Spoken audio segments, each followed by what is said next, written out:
Upon completion of Chapter 8, a new chapter is revealed.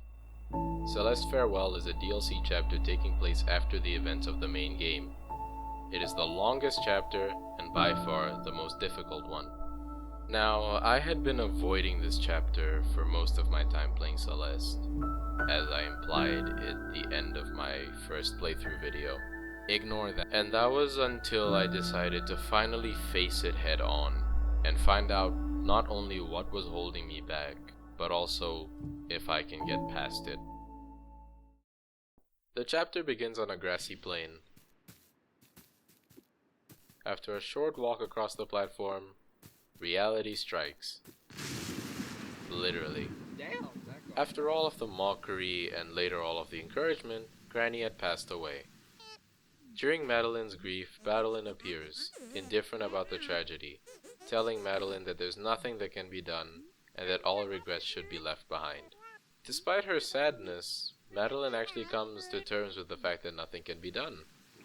That is, until the bird appears before leaving once again. Madeline sees this as a call to follow it, and heads skyward with Madeline's assistance in pursuit of it. As they soar through the air, higher and higher into a dark abyss, Madeline brings forth her concerns, but Madeline, believing that the bird is a part of Granny, continues her chase.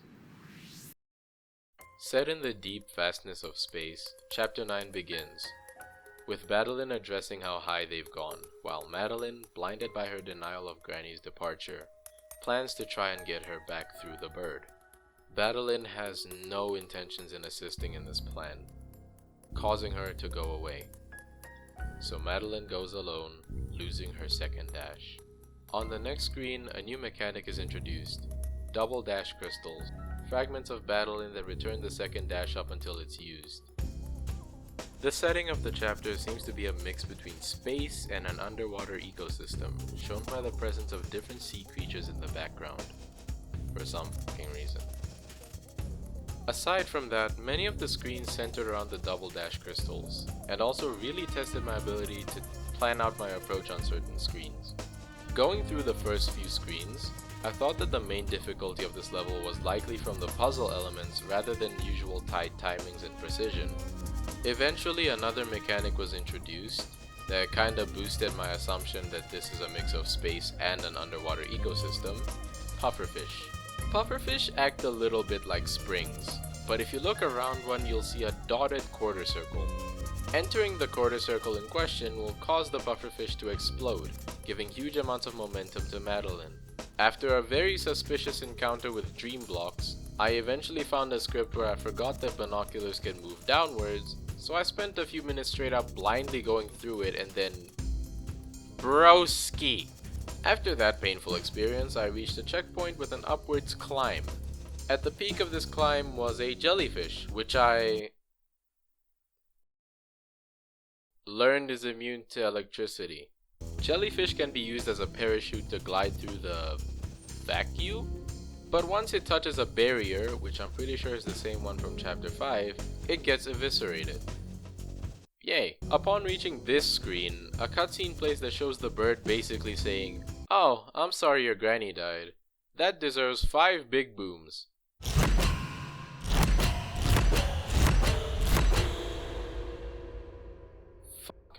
This screen is very complicated, and I actually ended up searching up where to go even though there is an obvious crack on this wall. Great job, Zen. Now we have a different problem. There are about 4 different paths branching from this main room, and when I thought I reached one of them, it became apparent I need some way to get rid of the electricity. There is seemingly only one way to do so, which definitely has to do with the power box shown in the cutscene. I eventually unlocked a closed floating platform with a double dash crystal. Using that double dash, I reached a second side room that reiterated that I need to get to that power box. And then for some reason, similarly to when I played Chapter 3, I once again decided to exit to the map and redo this entire section. Which wasn't that long, but I don't understand why I did it.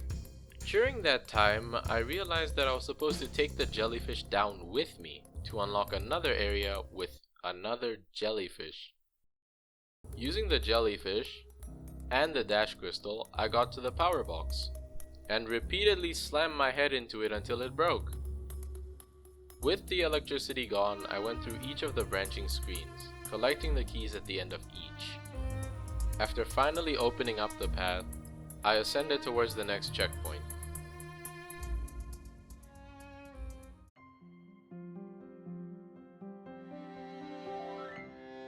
At this checkpoint, the music became more upbeat, bubbles flew through the air, and it all got brighter. A bit too bright actually. Despite the triumph of reaching a new checkpoint, the song becomes more somber very soon into it.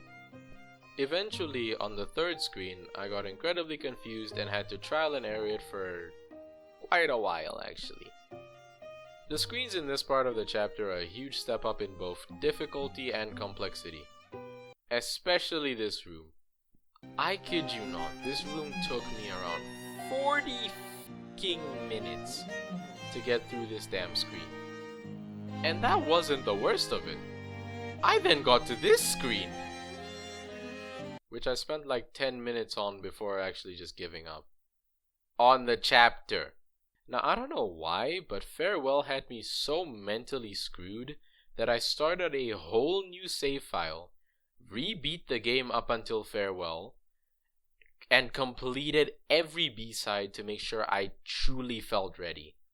Oh yeah, editors in here, let me just do a quick my favorite OST section for the B-sides since I just talked about them.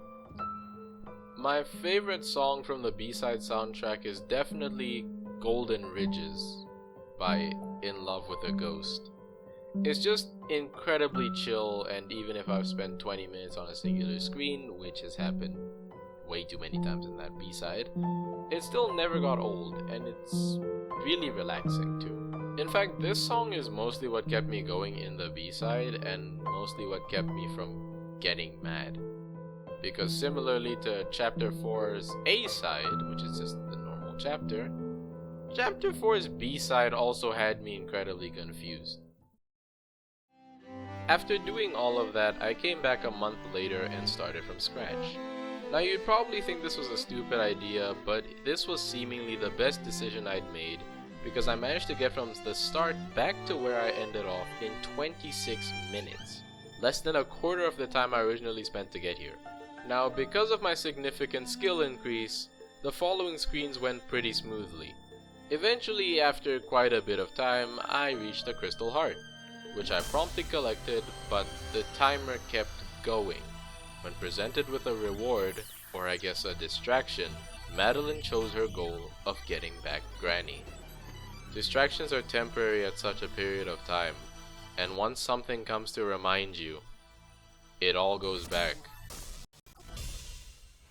The heart shatters, and the world corrupts, ruined and seemingly shocked by her defiance. At the end of a screen comes a final check, in the form of a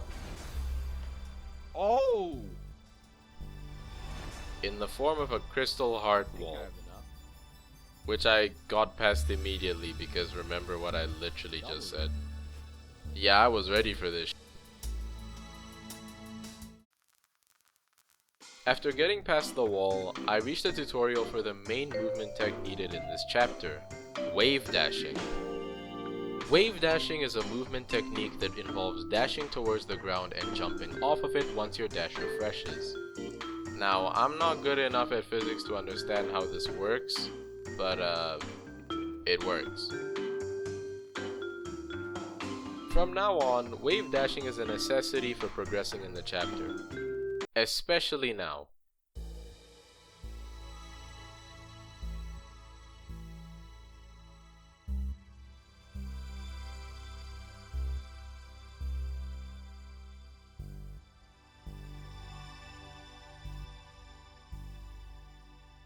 Eventually though, the bird stays suspended over an abyss, probably thinking that I can't reach it, and unluckily for it, I learned how to wave dash.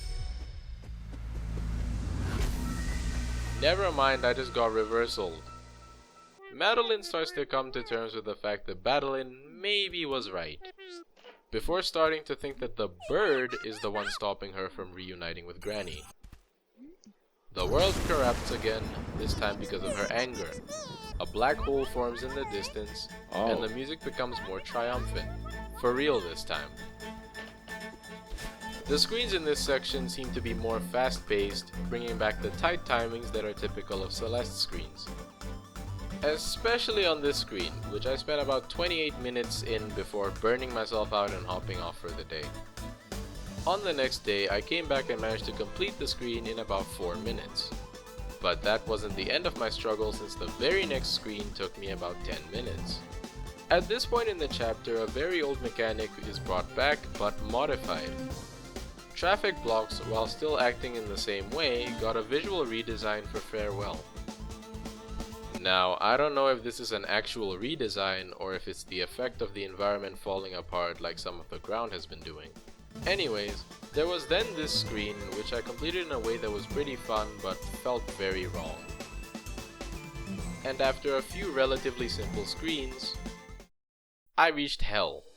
Just looking at this through the binoculars had me worried. I couldn't even visualize how the hell this would work. So I knew that my best bet was trial and error. Progress was slow. Everything in this screen was tight timing after tight timing.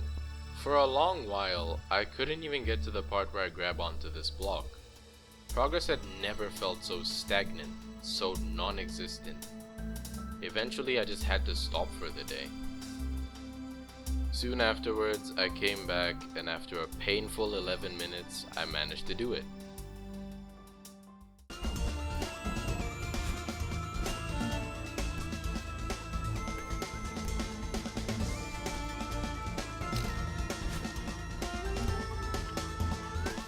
Oh my goodness.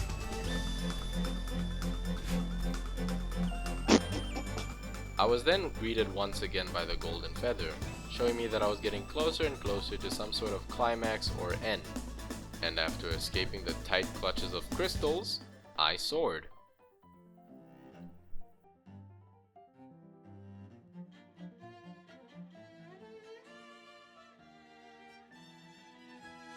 But that was merely the beginning. The music faded back in, and it was time for the next part.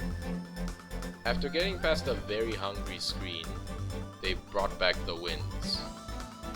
Are we even in space right now? None of this is making sense. And magma blocks. I'm done asking questions. The windy screens here weren't much of a problem since the winds were consistently working with you rather than against you.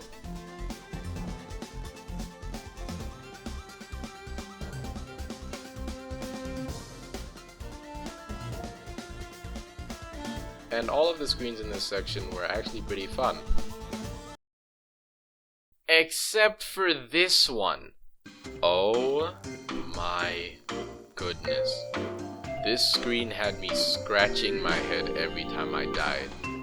Which wasn't some, what did I do wrong thing, but more like some, what can I do instead of raging thing. Unironically, I doubt that this screen took the longest to do, but it damn sure felt like it did. This screen took me 42 minutes to complete, and holy hell were those the longest minutes I've ever experienced. In all honesty, I've replayed every chapter of Celeste multiple times, except for Farewell, and this screen is the sole reason why. I cannot put into words how much of my life force was being actively drained every time I died to the bottom of a piece of f***ing ice. Oh my goodness.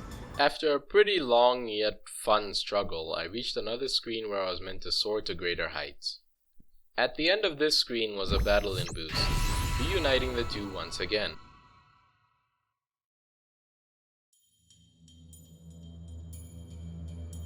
Madeline tries to reason, but Madeline only has her goal in mind. As her stubbornness lingers, the color fades from the world, and that's when the cold realization sets in. Madeline is dreaming. It's almost as if she knew this though, but wants to use the dream as one final opportunity to see Granny again. After a brief moment, Madeline is antagonized once again and driven away. while trying to be a voice of reason. This is where the pace of Farewell slows down a little bit. Every screen in this section uses rhythm blocks of 4 different colors, as opposed to the usual pink and blue seen in the B-sides and cassette rooms. Eventually though, the colors reverted slowly back to the classic pink and blue.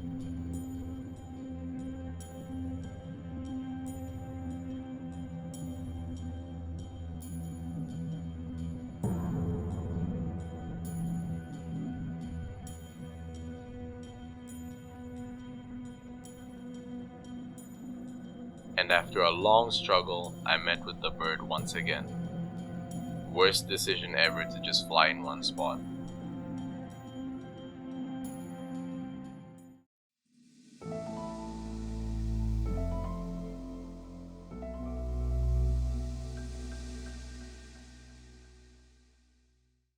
After trying to interrogate the poor thing, Madeline realizes that she just hit a mid-air command grab on a fucking bird. Thankfully, the bird was unscathed and intelligently, it left. Madeline, still blinded by the idea that the bird is part of Granny, wants to go with it. I mean, she wants to die. Madeline appears once again, not to force her to stop, but to ask her to. You see, Madeline's been fighting the same loss just as much.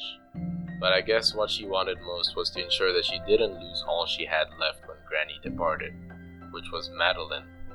Madeline finally makes progress in convincing her to wake up, but now she has one more goal. Not to see Granny, but to set the bird free of her dream. Because turns out that the bird did not get that far.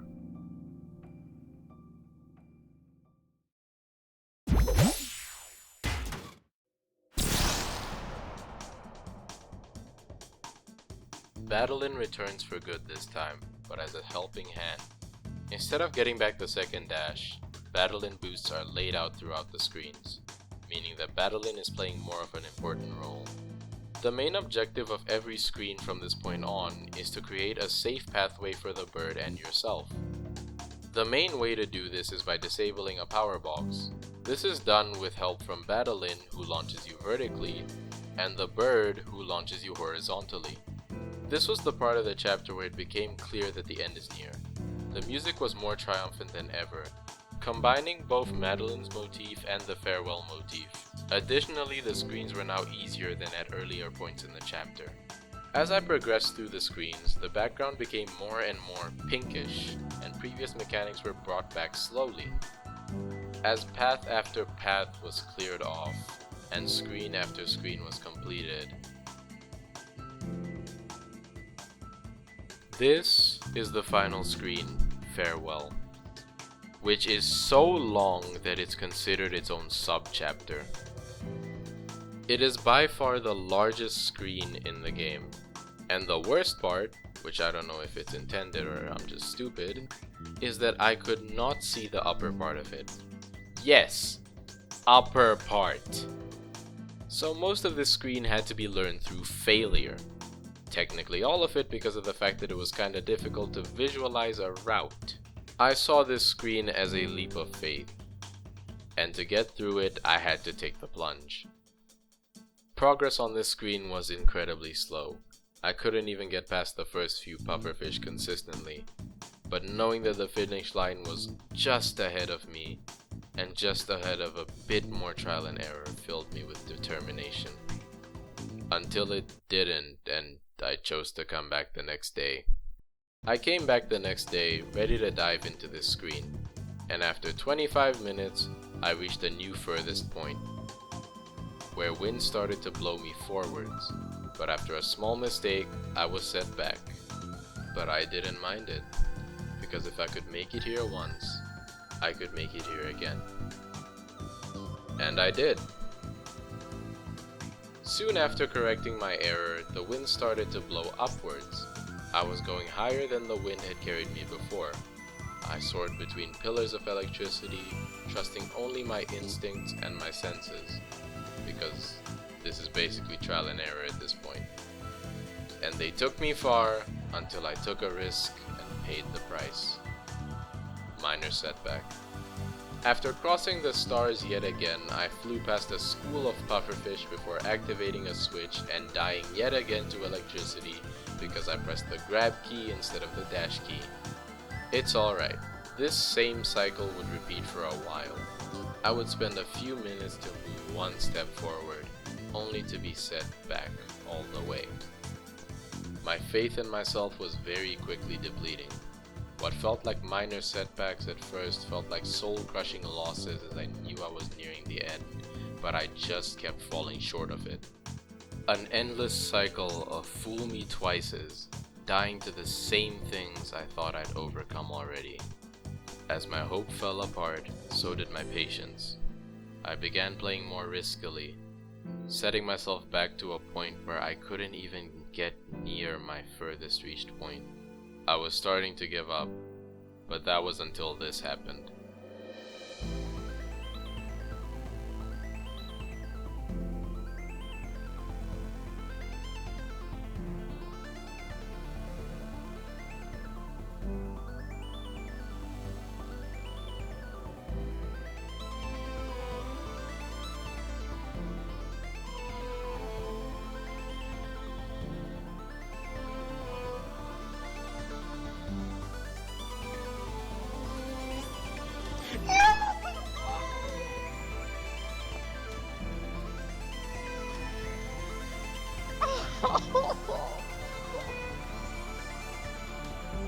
How far was I? How far was I from the end? This death proved to me that I was doing something right. I just had to keep going. And I did. I got further and further and further, dreading that part where I died at, preparing myself as I got closer to it. And soon, it was right there.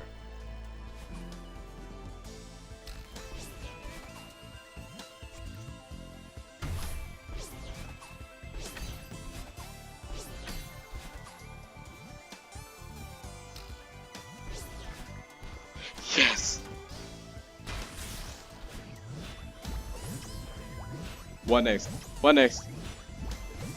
Golden feather? And once the timer turned green, I knew what I'd done. Yes! Oh my goodness!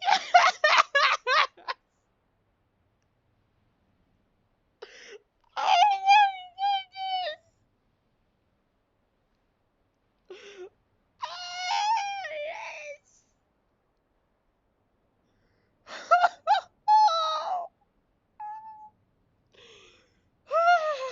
My hands are shaking.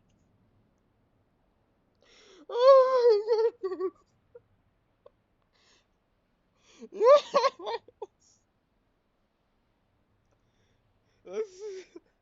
Let's see the cutscene.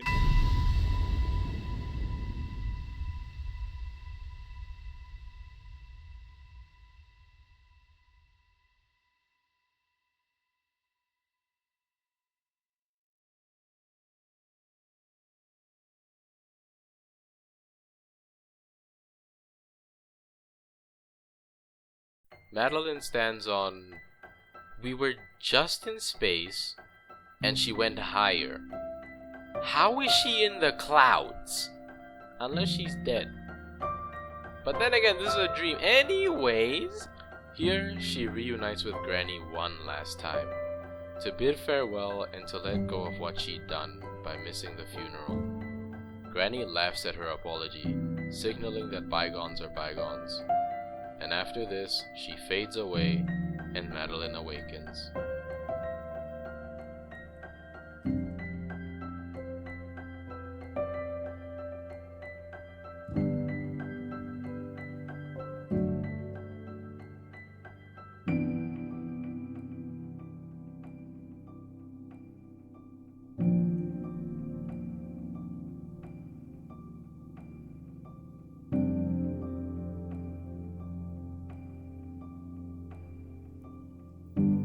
So concludes Farewell, completed in 8 hours and 34 minutes, with 3,089 deaths. 2,000 less than I was expecting. Now, before we roll the outro, what exactly did stop me? Could it have been fear of how long this would have taken me? Could it have been fear of a touchy subject in the chapter? Could it have been self-doubt, thinking that this would take way too long? I personally don't think so. In my honest opinion, I feel like the only thing stopping me was myself. I was stopping myself from trying this chapter because I had known how infamous it was. I had seen clips of people like Point Crow realizing that they had not finished what they thought they did. And upon realizing that I was going to be next, the next victim to Farewell, I froze. I continued playing Celeste, doing the same things over and over again, convincing myself that I was doing something greater, that I was making progress, even though there was one last hurdle that I had to get past. But that hurdle is gone now. Completing Farewell at the time was my biggest achievement in any video game. This one chapter took everything that made Celeste both painful yet rewarding and delivered it with a lesson on the stages of navigating the loss of a loved one. I saw this chapter as a test of willpower, patience, and perseverance. Difficult enough for your losses to feel like true setbacks, but also difficult enough to make that final climb mean something. Before this video ends, I want to admit something. Within this chapter is a special type of strawberry called the moonberry, which awards an achievement upon collection. Now, I have that achievement, but I've never collected the moonberry. What do I mean? Well, I collected the moonberry using a system.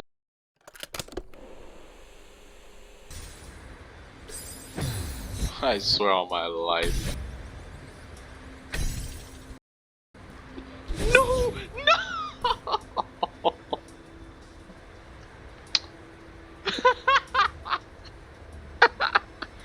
Oh my dude, this is actually the stupidest thing I've ever done in this game.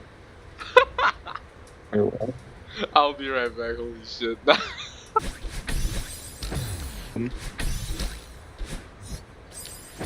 No problemo. Everything that I have, like, I swear on my life, no!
Yes! Yes! Oh my days, finally. All of my guilt, all of my shame is gone. This song is a motivator. I'm just gonna start off by saying I love the drums. They fill up so much of the space, no pun intended, without taking away from the piano. This song features the motif used in both the base game songs and the songs in this chapter.